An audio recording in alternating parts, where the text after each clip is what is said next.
guys, welcome back to John Ribs Overexplaining Long War. It's episode 2, and I'm going to over-explain, in fact, March Squad loadouts, which are pretty simple, but still extremely complicated. They're going to be the simplest loadouts of any point in the game because you have fewer soldiers with fewer perks available to you and less equipment to choose from. But there's still a lot of decision making to happen, and I want to go through what's going on in my mind when I'm making these decisions.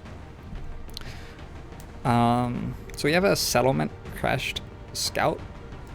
Crashed scouts can land in settlements, forests, riparian, or plains.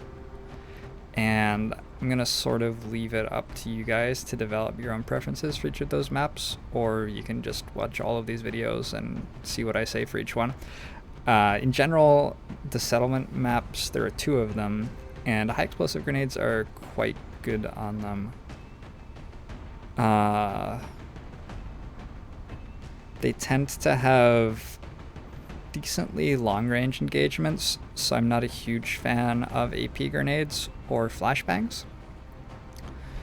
So AP grenades deal more damage than high explosive grenades. We're dealing 2 to 6 damage, whereas a high explosive grenade is dealing 1 to 5 damage. But AP grenades only work if an enemy is not in cover relative to them, which actually means that they have lower range than a high explosive grenade. Even though you can throw each of them the same distance, you have to get the AP grenade past the enemy's cover, whereas a high explosive grenade doesn't need to get past the enemy's cover to do its job, which is often going to be to destroy the cover rather than destroy the enemy anyway. But even if you were just trying to damage the enemy, you don't have to get the high explosive grenade quite as far. So on maps where you have longer range engagements, high explosive grenades are better. And then on the maps where you have short range engagements, it's often because you're like inside a building or something, and on those maps you want to destroy the terrain quite a lot, so high explosive grenades are typically better there too.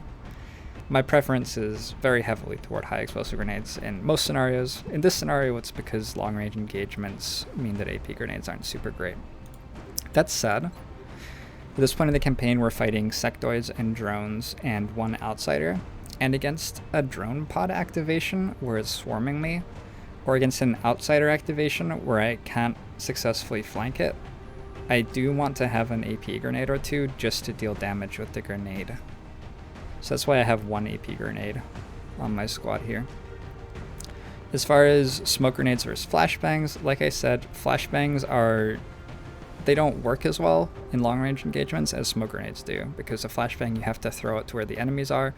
Smoke grenades you just throw it to where your soldiers are.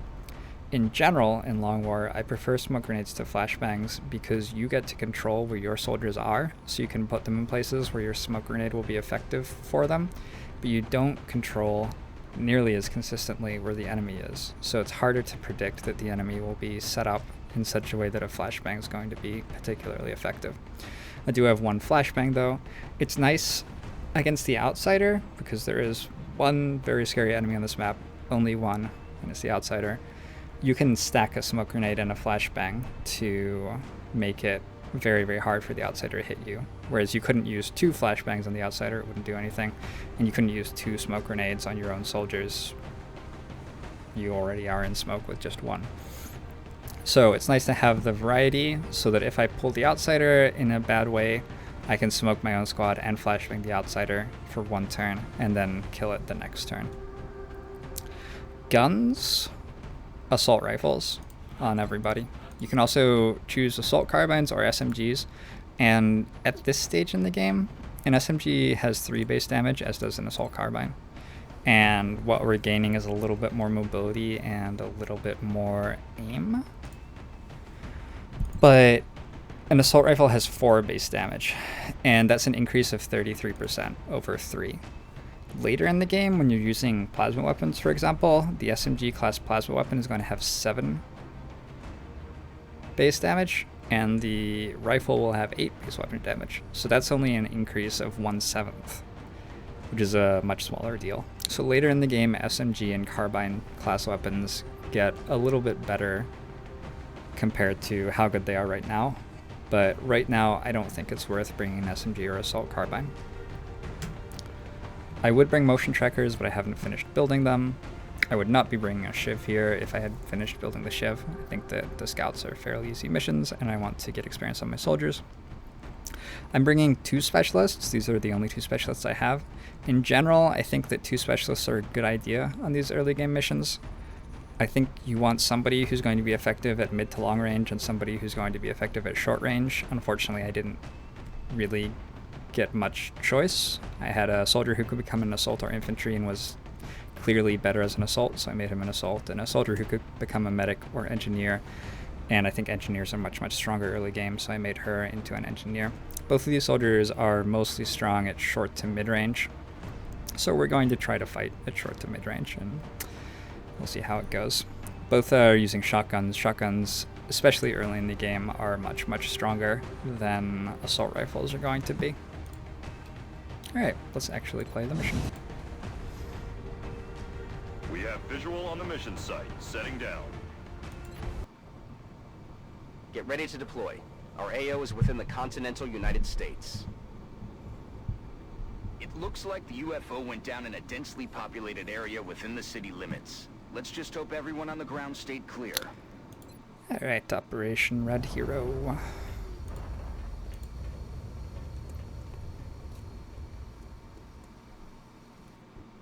This is Big Sky. We're just north of the crash site. Strike 1 is in position to engage. Loud and clear, Big Sky. We'll monitor those readings from here. Strike 1 is authorized to assault the alien craft. So this is a map where in the original game there's only one LZ for each map, and your LZ is over here. Long War adds more landing zones to each map, and as such you can spawn in these more awkward situations. Like here, we're right in the middle of the map. There could be enemies here, here, here, here, here. There could be enemies anywhere. It's like the police station. Last mission, except that this time we're not even in a corner, we're just against the side of a map. Cover is not particularly easy to use. I don't have a motion tracker, so there's no way for me to tell where enemies might be. It's a fairly difficult situation right here. In my life, I have actually, from this one point, used a grenade to blow up this wall so that I can just walk around the outside of the map. I think I might actually do that here as well. There are 2 ways to approach movement at the start of a mission here. In, I believe it was beta 15, they stopped letting you scan fog of war to look for meld canisters. You used to be able to do this, find the meld canister and walk toward it, pretty straightforward. But you can't do that anymore, so if you want meld canisters, the best way to get meld canisters is move toward the middle of the map, so that when you get a audio ping on a meld canister, you can respond to it as quickly as possible. If you want to play safely though, the best thing to do is make a big sort of clockwise or counterclockwise rotation around the side of the map, because on the side of the map you have one flank entirely safe. Nothing can come at you from off map. In this case, early in the game, we're not playing a strategy this campaign that's super reliant on a meld. I haven't gotten into that, but it's the case. I think I'll actually move this way. And I think this move is okay. It's a pretty lengthy first move, but I think that no matter who we pulled, we would be able to find cover. Heading to that location. Already there. Already there. And this is just something that you're going to develop a knack for over many, many hours of playing Long War, deciding exactly how risky you want your early mission moves to be. And you're comparing the chance of landing yourself in an awkward firefight to the chance of gathering an extra meld canister with your quick movement, basically. We hear sectoids and drones on the map. That is not even slightly surprising. Those are the only enemies that can be spawning at this point, so there you go. And I've found a meld canister. Rooftop access is this ladder here, or there's a pipe way over here. And you get your first audio cue for the nearest pod after 2 turns. So at the end of this turn, I'll get an audio cue telling me where enemies might be. I'm gonna set my squad up to be non-committal. We can go up this ladder or we can go up that pipe. I don't mind. I just want to hear where the enemies are and That's affirmative. go from there. Выполняю. Начинаю наблюдение. Буду начеку. Overwatch. Aye, We're aye. using pistols to Overwatch instead of shotguns right now, but because we're so close to the wall and the doors, it's possible that shotguns would actually be better. Overwatch. I'm not sure. I'm on it. Come get some. It's not a huge deal either way. Что это за звук? Alright. So having heard the sectoid pod in this direction, this ladder here is no longer an option unless I want to fight the sectoid pod while I'm going to grab the meld. There's another meld canister over here. Really interesting. Gonna see if I can... You can use your cursor to look in Fog of War.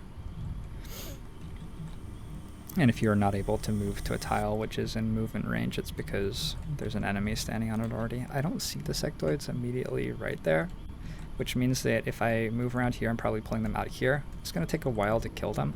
I think I'm just going to leave them there.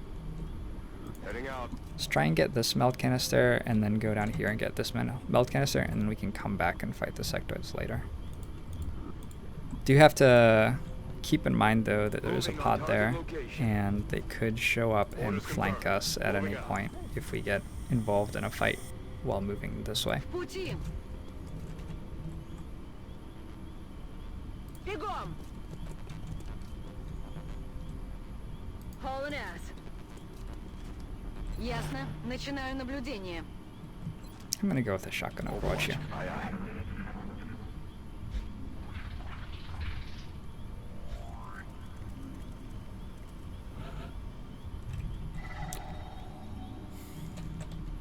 I wonder if that's a third melt canister. It very well could be. So I heard footsteps to my left.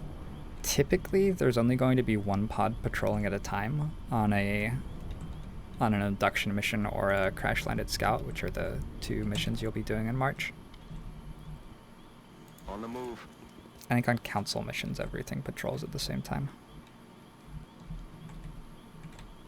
I'm gonna move one more tile so that I can blue move to the melt Headed there canister now. next turn. Were I to pull a pod, maybe he's dead. But I do have smoke grenades, and there are things I can do if I pull the pod there, basically. My assault seems to be fairly quick compared to my other soldiers, so I'm going to let him grab the melt canister and plan to keep moving for these next ones. I'm on the move. The way I'm playing is quite dangerous. Поняла вас. You definitely don't have to prioritize the meld as heavily as I am right now. But early game, you just don't have very much money yet. And so even though it's only 5 meld, you can sell that for 20 bucks, and 20 bucks goes a long way right now. I heard a door open.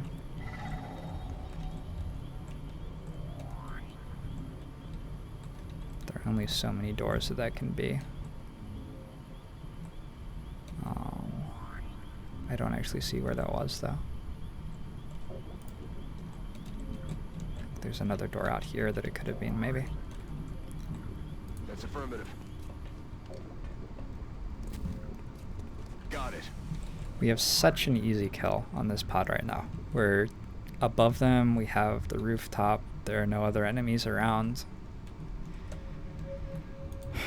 I'm going to, Headed there now. Visual on the goods. like I said, play a little bit risky to get a little bit more meld though. Copy that. Выполняю. Ясно. I'm rolling. You can do these missions with a squad of just rookies if you want. And you get more soldiers leveled up faster. Although sometimes things go very poorly and you have no one you can rely on at all. Got it covered. Except for our Lord and Savior high explosive grenade. Roger that. Сканирую. If you're playing with only rookies, it's very difficult to move around this quickly though. So you're giving up some meld collection. And I think, especially since it's worth getting some Lance Corporals and Corporals going as well, I think it's very worth it to Okay. bring the specialists Here here. they come. Alright, meta first pod. That was not the best pull for them at all. In fact, it was quite a bad pull. However, it's really hard to punish them for it right now. What I'm going to do if I flank any of them, they're going to run away, right?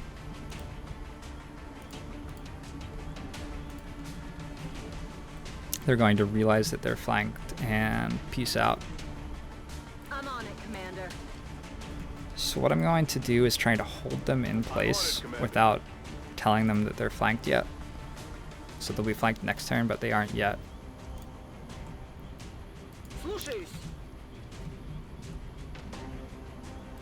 I'm going to try to hold them in place by setting up an Overwatch with a smoke grenade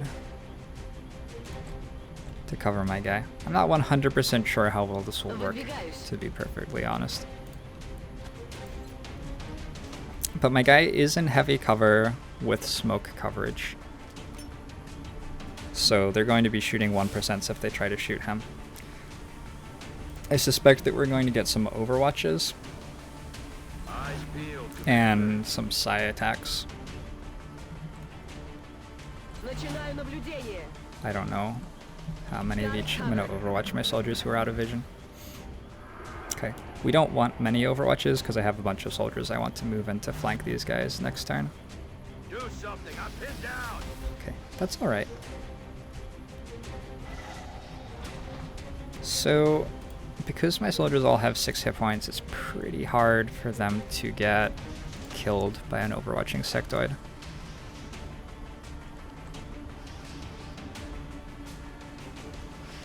It's possible to break the overwatches while in cover relative to the guy shooting. I think I might be able to do it here. So the guy, I think, would gain vision of me here and shoot at me while I was in heavy cover relative to him.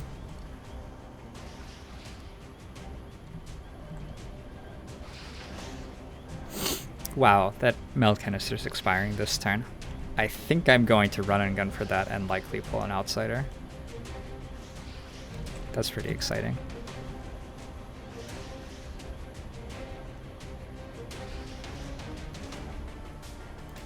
Let's see how this stuff goes first, though. Okay, unfortunately the erection shot went off before I got there.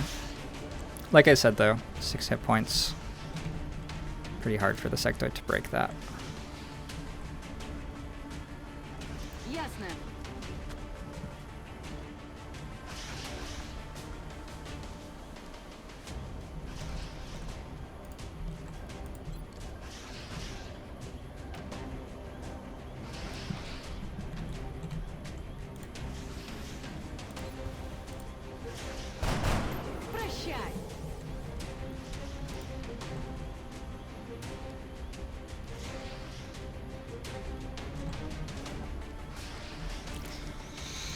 Man, that's so risky.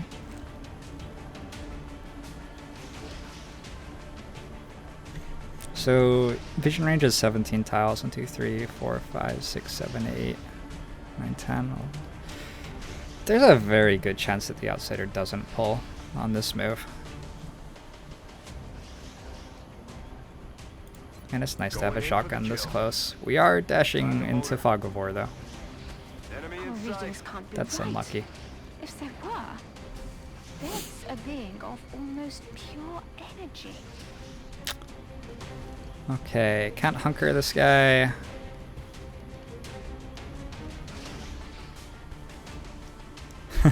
I was going to make this episode an Overexplained outsider killing, but I thought it would be boring. And then I did it completely wrong. Sort of amazing. So I need a smoke grenade for my assault. Roger that. I want to, I guess, kill this guy. Shot failed to connect.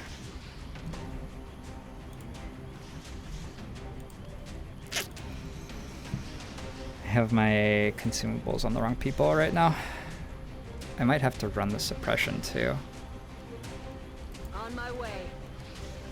Or I can try to survive the outsider with my assault just like this.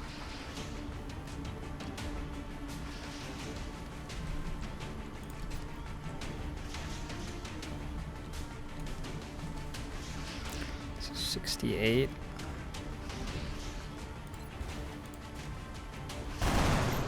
No longer a threat. I think that getting that guy off the map is worth more than taking the shot at the outsider. Move my engineer back. Or then smoking to protect from the outsider, rather. I'm gonna shoot here.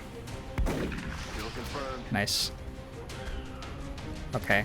I made a mistake there. I could have shot first there, then I would have found out that this guy wasn't suppressed anymore. I could have moved him, taken the flanking shot on that, and had this soldier still with an action to smoke grenade my assault. That would have been better.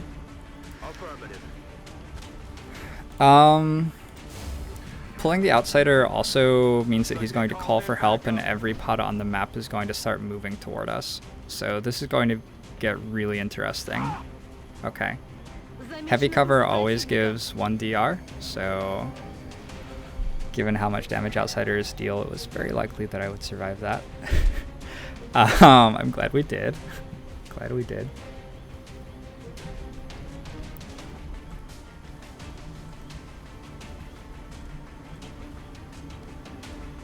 I don't have suppression for the drones. It would have been nice to have one more turn before that drone pod showed up. And we do have sectoids running at us from behind where we are.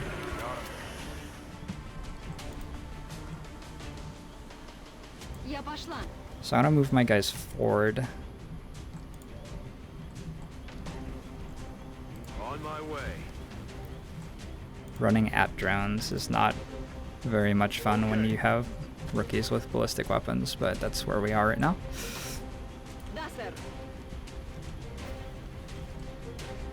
Heading there now.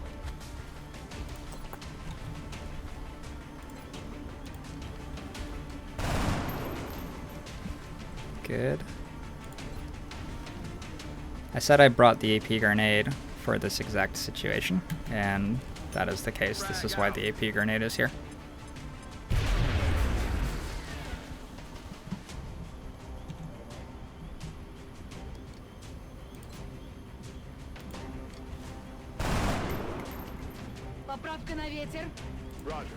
Moving forward.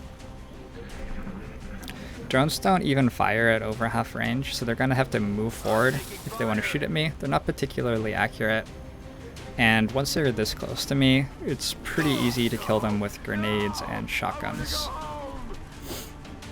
Fun. We have 2 sectoids behind us. Could have just killed those guys earlier.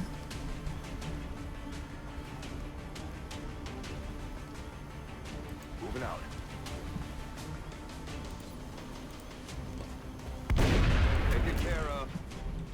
It's funny, my last campaign, I'm pretty sure I pulled every single enemy on the map at once on this map as well.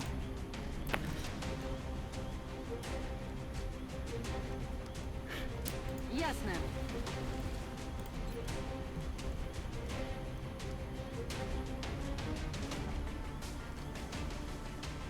I believe that throwing these grenades is better than shooting with an assault rifle.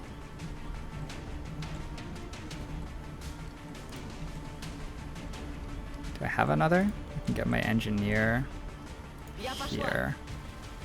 And she's got pretty decent throwing range. Although she's currently visible to a sectoid. Smoke? I do have smoke for her.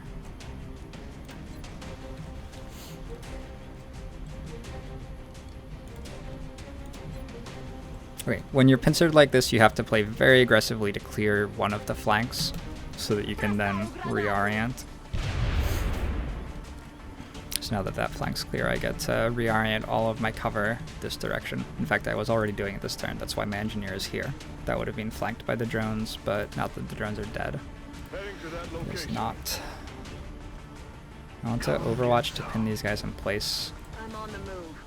Bring the soldier this way to flank next turn, and getting a smoke grenade over here. Smoke's up.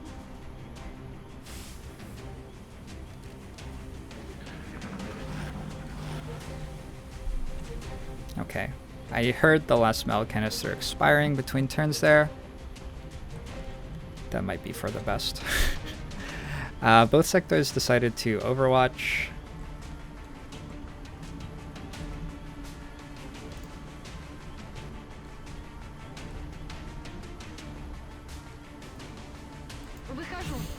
I'm going to use tactical hunkering here. Okay. If aliens see your soldiers hunkered, they often try to advance toward them. Heading there now.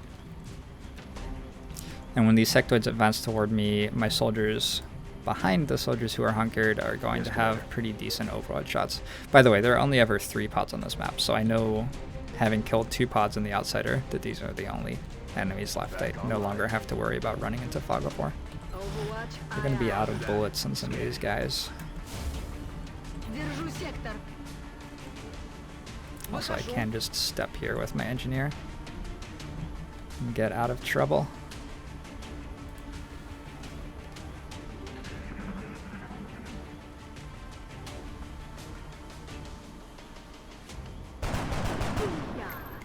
Cool. No rounds. The other guy go. If there were a timer in this situation, Пути. moving forward to find the sectoid would be reasonable, but with no timer, I might as well Moving out. just keep my soldiers on low hit points safe and wait for him to show up. Sectoid can't deal 6 damage to my soldiers in cover, so as long as I don't let it flank anybody, Готовность номер 1. On Overwatch. we don't have to worry about it shooting us. And it's dead. Не могу его снять. Mission accomplished. Okay, so that got very hot very fast. I believe the decisions that were made were correct there. 21 days on my engineer and 22 days on my assault. This is going to slow down our officer training school a little bit because these are my highest level soldiers right now. I'm going to talk about builds some other time. Probably do 1 class per episode at some point, but close combat specialist on my assault for right The now. heavy weapons specialist provides a crucial service to the squad. You have like With the either a rocket rocketeer or a launcher in gunner. tow, there are demolitions experts. Probably reroll this guy. 68 aim on a support class soldier just isn't really what I want to do. This is a very strong infantry line with good base defense, good aim, and mobility is not that important on infantry.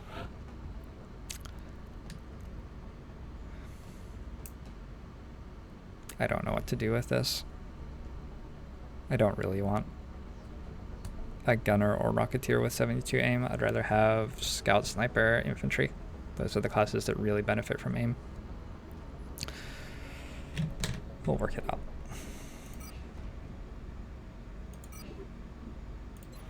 Right, so we get to sell these. Council have expressed an interest in acquiring some of the artifacts we've recovered. However, we should be careful in choosing what items we release. The research team may not have discovered their true value yet.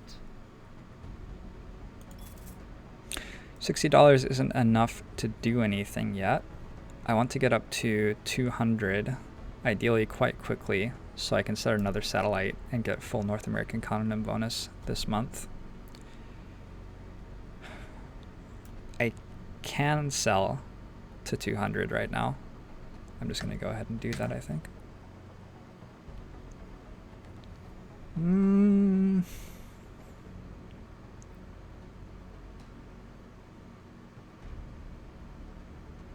receiving you. We'll monitor that contact, but I don't think it's related to the UFO activity. Commander, the artifact we're about to sell to the Council hasn't been examined by the research team. I'm sure Dr. Volland would be disappointed if we put financial gains ahead of our own research and development. Okay, so I can sell up to 200, but I have to decide whether I am researching... Oh, I don't have weapon fragments. Okay, I'm researching xenobiology then. Alien materials versus xenobiology is a really interesting decision early in the game, which you pretty much never get to make because you pretty much never actually get the prerequisites for alien materials this early. I thought that I had them, but I don't.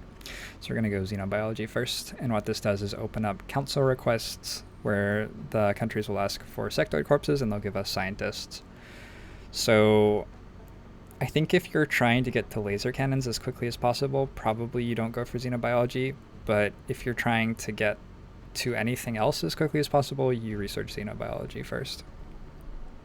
This technology has a number Just of about. potential applications, I'm sure the science team is eager to begin. I'll notify you as soon as we have something significant to report. I think that on average, if you research xenobiology before you go to laser cannons, you get laser cannons at around about the same time as if you hadn't. And then you have more scientists for whatever other stuff you're going to research.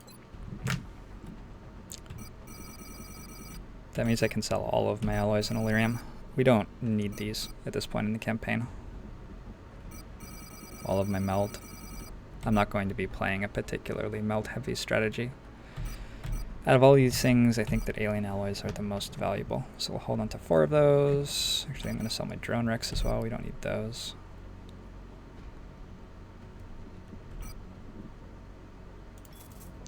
I'm going to start building another satellite. We can always cancel the Shiv if we need the money to get the satellite uplink going. Our current satellite uplink facilities are at full capacity.